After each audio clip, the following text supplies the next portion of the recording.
I am Eliza Gilhandayan, and today we will be learning about critical pedagogy. What is critical pedagogy? Critical pedagogy is a teaching philosophy that encourages students to critique structures of power and oppression. So in this critical pedagogy, it is rooted in critical theory, which involves becoming aware of and questioning the societal quo.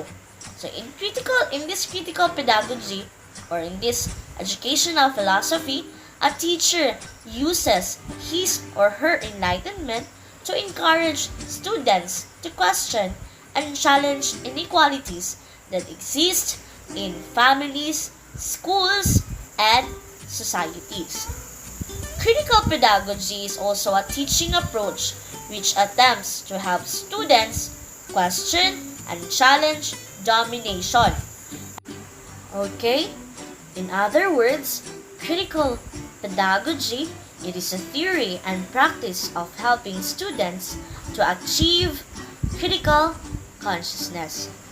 Critical pedagogic educator Ara Shore defines critical pedagogy as habits of thought, reading, writing, and speaking which go beneath surface meaning, first impressions, dominant needs, official pronouncements, traditional cliches, received wisdom, and mere opinions to understand the deep meaning, root causes, social context, ideology, and personal consequences of any action, event, object, process, organization, experience, text, subject matter, policy, mass media, or discourse. So in this philosophy, the students were trained to dig deeper the meaning of any context or any subject matter so that it will promote or enhance the critical ability of the students. Critical pedagogy is also a philosophy of progressive teaching whose objective is to promote development of critical thinking in the students to generate individuals capable of examining the established power structures as well as the patterns of inequality constituted in the status quo. So education emphasizes social responsibility and constitutes the motor of progress since it helps students to develop a perceptive and investigative awareness of the cultural situation. In a world marked by violence, exploitation, racism, class differences, and globalization, knowledge cannot be treated from a neutral point of view, and the students has to be constituted as an active citizen and committed to social reality. This trend considers the political nature of education. The school must generate individuals capable of having a critical vision about the construction of knowledge. Since critical pedagogy talks about critical thinking or giving judgment to any situation of our environment nowadays, so the students, this philosophy talks about how the students will give perception and judgment in our society. And now, let's proceed about Paulo Freire and the development of critical pedagogy. Hello, in this video, we're going to meet Paulo Freire, the founder of critical pedagogy. Freire was born in 1921 in Recife, Brazil. His ideas about the role of education and political freedom eventually became some of the most significant contributions to what's now known as critical pedagogy. But to fully understand the context in which he formed his ideas, first we have to know a little bit more about the history of Brazil. Brazil was a Portuguese colony from 1500 to 1822. Even after independence, Brazil was the last country in the Western Hemisphere to outlaw slavery in 1888. Well into the 20th century, 85% of Brazil's population was still illiterate, and some still sold themselves or family members into black market slavery to ward off starvation. Freire's family was middle class when he was born, but the economic depression of the 1930s wiped them out. When Paulo was 10, the family had to move to a smaller, cheaper city on the outskirts of Recife. It was nearly a decade before their fortunes improved. Freire later said that he was desperately hungry during these years, which made learning impossible, not due to a lack of interest or ability, but because he was too distracted to focus on anything else. Young Paulo took to stealing in order to feed his family, and eventually had to drop out of elementary school. After his father died of a heart condition exacerbated by poverty and stress in 1934, Freire's mother pleaded with the principal of the local secondary school to allow her son to attend. Because Paulo was passionate about using his education to help others, the principal agreed and even reduced his tuition. With this second chance, Freire eventually studied philosophy while completing his law degree. He began his career in 1942 teaching at the same secondary school he had graduated from. In 1947, Freire became the director of the Department of Education and Culture and began conducting literacy programs for poor adults. It was during this time that he developed his major ideas about the relationship between oppression, literacy, and educational praxis. Freire's educational philosophy harshly criticizes what he terms the banking model of education, which sees students as passive, empty receptacles to be filled by the wise, all-knowing teacher. Freire linked this model of education to the socioeconomic and political relationship between oppressor and oppressed, which he experienced firsthand during his years of poverty and hunger. Building off of Hegel, Marx, and others, Freire's ontology states that the ultimate goal of all persons is to increase, not decrease, their humanity. In the same way that the colonizer thinks his own ways are always best, the teacher who sees students as hollow vessels is participating in a process that discourages critical thought, perpetuates oppression, and dehumanizes both. Rather than the traditional hierarchical model of the relationship between teacher and student, where the teacher is firmly above the student, Freire proposed in his most famous work, Pedagogy of the Oppressed, published in 1967, that effective education is built upon a democratic relationship between equals who are open to learning from one another.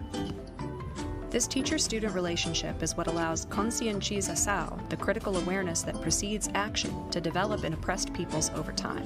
Conscientização begins with students becoming aware of the contradictions in their social, political, economic, gender, race, and class conditions, and then taking action to resolve those contradictions.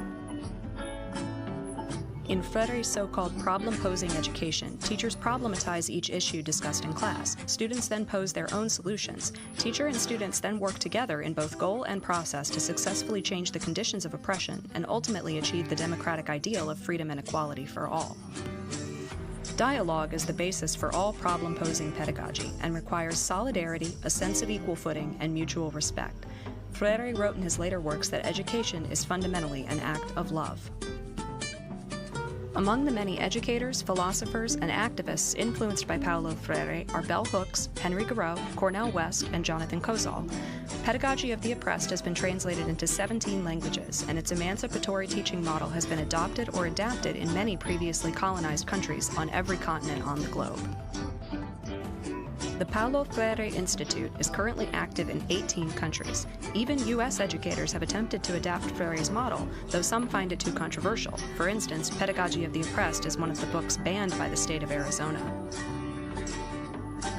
More important than his influence on education, however, is the inspiring influence of Freire's life itself. His insistence on literacy and love in the quest for human freedom has helped free the hearts and minds of thousands of people, including the children and grandchildren of former slaves, and his vision of change is an ongoing source of encouragement and hope for millions around the globe. Now, let's proceed about Paulo Freire and the idea of critical pedagogy.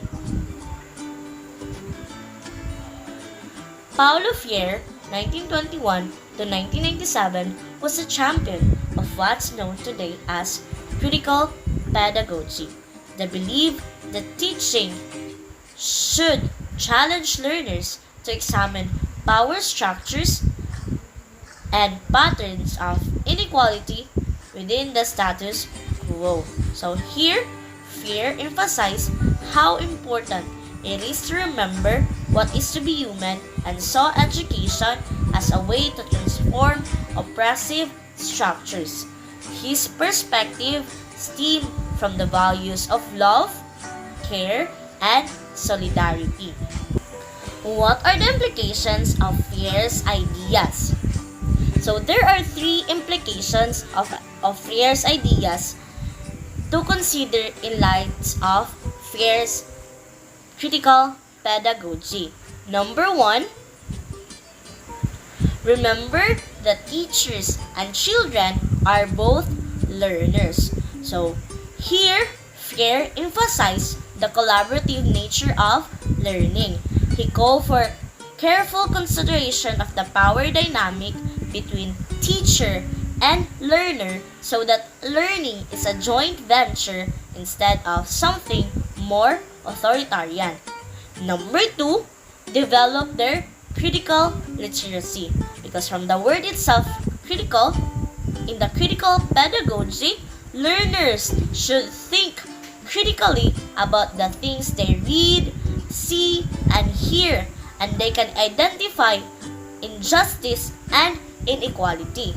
A learner with critical consciousness can frame questions around issues and look for possible answers because they have language which asks, is this fair? Was that just?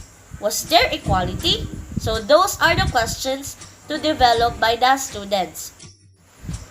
Okay, number three, encourage active inquiry and curiosity lead participation. Because Frere believed that by preventing active inquiry in classrooms, you deny learners the opportunities for growing up into nature. Autonomous people who critically reflect on their world to make it a better place. So, as teachers, we have from the belief of Frere, we have to encourage active inquiry and curiosity of the learners so that it will lead to participation and it will have a conducive learning environment and you will have a smooth teaching and learning process. Now, let's talk about Frere's banking concept of education. In his famous book, Pedagogy of the Oppressed, Frere talks about education becoming an act of depositing. He called this the banking concept of education, which is his admittedly bleak way of saying that learners are not actively participating in their learning, in problem posing or interacting, but are expected to receive, memorize, and repeat information. This approach has a disempowering effect on learners and can create misuse of power. In this scenario, the teacher is all-knowing, kindly bestowing their knowledge on those considered ignorant. Frere's antidote to this dehumanizing approach, critical and pedagogy that encourage participation.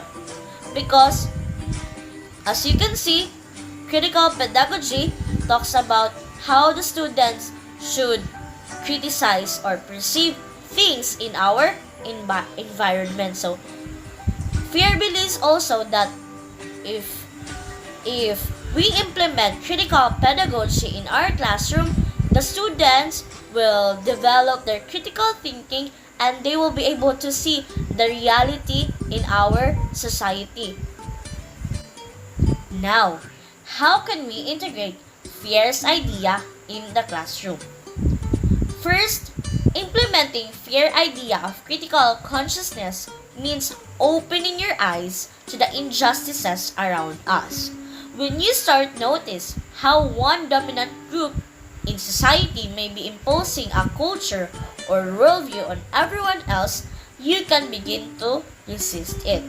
There are practical things you can do to reduce authoritarianism, invite more inquiry and problem-posing learning opportunities, and develop critical literacy. So there are here some 6 examples about how to integrate Frere's ideas in the classroom. Okay, number 1. Use first name in your school and have an active student parliament. Number 2, admit that the teacher doesn't know everything by owning up to mistakes, recognizing when a learner is more than you do, and using their knowledge to support other learning. Number 3, give choice by letting learners select an independent task to complete. You can give guidelines like how many tasks to do in the time frame or whether to work alone or with others. And number 4, make project work research-oriented where a child follows their curiosity and makes a presentation to the class. In this example, you're more of a coach alongside or guide from the side than a teacher at the front or teacher on the stage. Number 5, think carefully about text, clips, and other resources you use.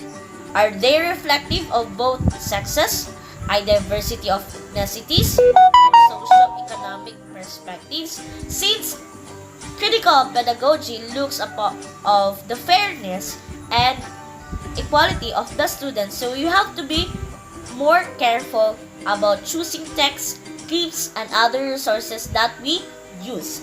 And lastly, introduce the vocabulary of critical literacy by having conversations around social justices. Often, there are current topical issues that you can discuss in class. And now, let's proceed about critical pedagogy in the context of instruction. Teachers should encourage students to observe and stimulate the students' awareness with the objective that they value social reality and build knowledge based on their experiences. To achieve this goal, teachers problematize the world, creating the right conditions for the learning process to take its place. Students build new expectations, reaching a state of reflection that facilitates the understanding of their own reality, identifying problems and inconsistencies, and the search for new possibilities. The use of dialogue is essential for the learning process, as well as to create a mutual commitment among the students. In addition, students' autonomy and self-management are strengthened, as well as responsibility for their own learning. Critical pedagogy dynamics are based on social participation, education, horizontal communication, and the evolution of social reality. Contents vary according to students' needs and interests who participate in the establishment of goals, course objectives, and expectations. The content treated must be significant and relevant to students, for in this way, the students can relate knowledge to existing social problems in order to take the necessary actions to solve them. Learning involves exploring reality, developing awareness, and critically intervening in it. Methodological options start from the approach of problems or problematization of the reality and inquiry about problematic issues of the life of the students through questions. Within the method, there are 5 stages to be observed. Number 1, description of the discussion content. Number 2, problem definition. Number 3, problem personalization. Number 4, discussion. And number 5, development of the alternatives to solve the problem. A person by nature wants freedom, and one can determine one's own direction and position. In Fear's view, education is a practice of freedom, and education should be an activity of freedom. Therefore, the teacher should understand the method of how to maintain the opportunity of freedom to the learner in the educational process. Through this method, teachers and learners participate in the learning process in many ways, and meaningful learning occurs. It can empower both teachers and learners. Thus, the teacher should use the method based on asking questions during teaching. Ask questions about problems in the learner's living situations and allowing them to think critically. With this, the learners can create new value of life for themselves. Such a state of teaching actually gives the learner an opportunity to make self-choices and self-decision making. And now, let's talk about critical pedagogy in the context of assessment. Evaluation assesses the students' productions such as diaries, presentations, critical reflections, exams, and questionnaires, taking into account established standards. So here, in this critical pedagogy, the students were also part of the evaluation process in which they uses techniques such as self-evaluation, peer evaluation, and hetero-evaluation. Since in this approach, students gives prerogative to rate their own, to give judgment to their own outputs. And also, in this evaluation process, it is accompanied by feedback and qualification sessions within which the dialogue qualification is also used. And to achieve a critical approach to assessment, it must be centered on dialogic interactions so that the roles of teacher and learner are shared and all voices are validated since the center of critical pedagogy is equality and fairness. It must foster an integrated approach to theory and practice, or what Fair would preferably term as praxis theory in action. It must value and validate the experienced students to bring the classroom and importantly situate this experience at the center of the classroom content and process in ways that problematize it and make overt links with oppression and dominant discourses. It must reinterpret the complex ecology and of relationships in the classroom to avoid oppressive power relations and create a negotiated curriculum including assessment equally owned by teacher and students. Such an approach no doubt creates challenges and discomfort but opens up creative possibilities for the reinvention of assessment. This is particularly evident in relation to the ecology of classroom and dynamics of power relationships that Gore and elsewhere identified. Let's proceed to critical pedagogy in the context of curriculum. Critical pedagogy encompasses understanding curriculum as political text.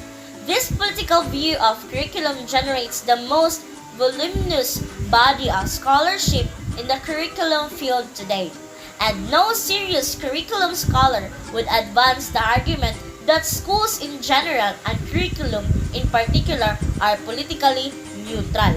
However, it is a complex issue given that critical pedagogy is not physically housed in any one school or university department, nor does it constitute a homogeneous set of ideas. Because the literature is so vast, this paper does not seek to map the whole territory of critical pedagogy.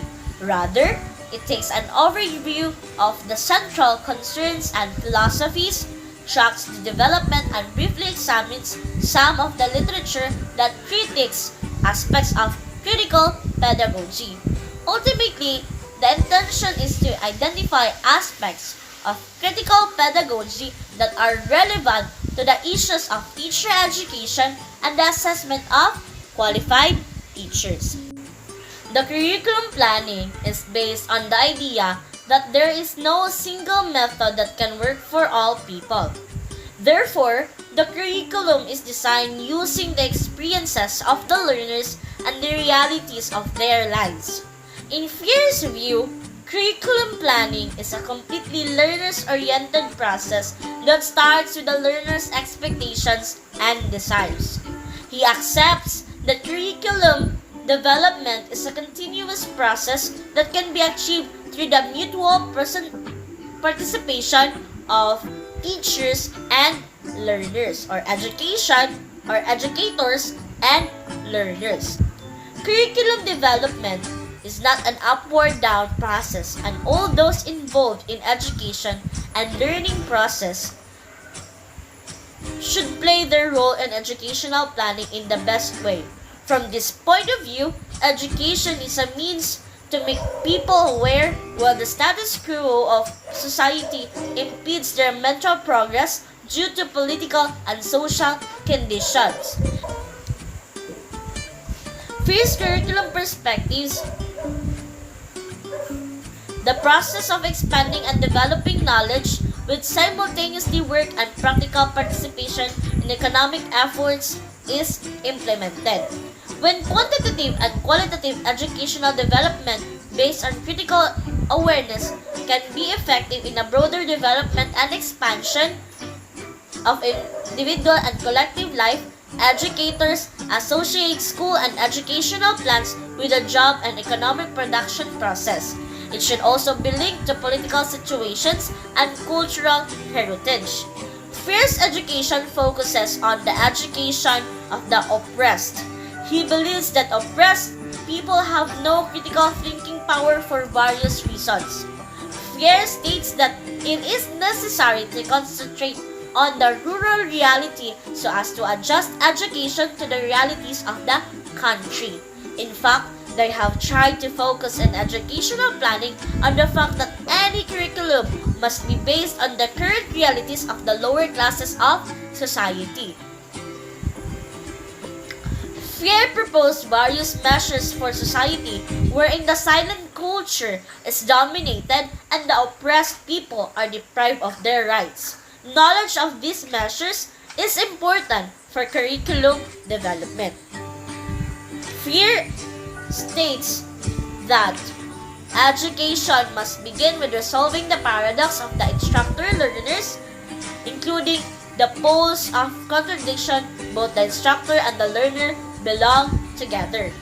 Freire emphasizes education to help a person become self-sufficient rather than ready-made. Therefore, the curriculum should include learners' daily life experiences and techniques based on traditional skills. In addition, they need to be able to think critically and creatively, to have useful life skills while being able to be a humane life with freedom. And now, let's talk about critical pedagogy in the context of classroom management. The focal point of Freire's critical pedagogy on critical thinking is predicated on the objective realities within the person's life. In contrast to different strategies, the post-problem method has been presented by Freire requires exchange of thoughts and beliefs through dialogue in which both instructors and learners have critical cooperation in research. Indeed, following narrative method-based defective teaching-learning process in the educational system and also hampered from social progress and critical thinking among learners. So these are: the teacher teaches and the learners are taught. The teachers knows everything and the learners do not know anything. The teacher thinks and the learners are memories, contents. The teacher speaks and the learners listen modestly. The teacher makes rule of discipline and the learners follow them. The teacher chooses and imposes his choice and the learners command them. The teacher acts and the learner imitates his or her action. The teacher selects the contents alone and the learners adapt to it. The teacher confuses the authority of knowledge with his or her professional authority, which he or she determined, as opposed to the freedom of the learners. The teacher is the main subject of the learning, while the learners are mere objects. In the banking system of education, the more learners work to accumulate the deposit entrusted to them, the less they produce significant sensations that will arise out of their arbitrariness as transformers of that situation. The more they fully accept the passive role imposed on them, the more they adjust to the world in general and a mass divisive outlook will be on reality. According to Fier, individuals who knowingly or mistakenly use a banking approach fail to experience that deposits themselves are logical anomalies about reality.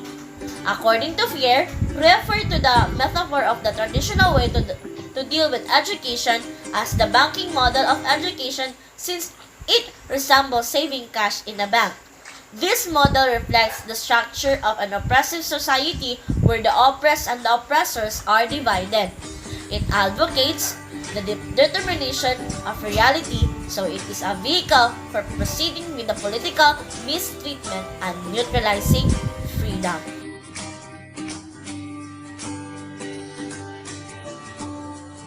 That ends my discussion. I hope you learned something from me.